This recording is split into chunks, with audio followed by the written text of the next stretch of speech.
రాష్ట్ర ముఖ్యమంత్రి రేవంత్ రెడ్డి పుట్టినరోజు సందర్భంగా కాంగ్రెస్ నాయకులు ప్రముఖ న్యాయవాది గడ్డం శ్రీనివాసరెడ్డి ఆధ్వర్యంలో ప్రారంభమైన CM Revanth Reddy cricket trophy తిరిగి ప్రారంభమైనట్లు నిర్వాహకులు తెలిపారు.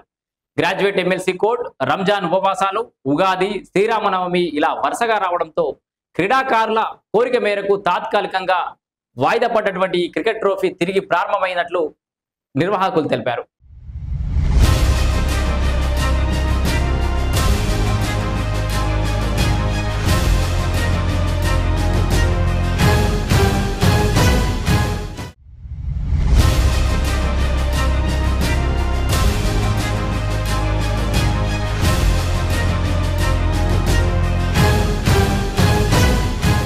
రాష్ట్ర ముఖ్యమంత్రి రేవంత్ రెడ్డి పుట్టినరోజు సందర్భంగా కాంగ్రెస్ నాయకులు ప్రముఖ న్యాయవాది గడ్డం శ్రీనివాసరెడ్డి ఆధ్వర్యంలో ప్రారంభమైన CM Revanth Reddy cricket trophy తిరిగి ప్రారంభమైనట్లు నిర్వాహకులు తెలిపారు.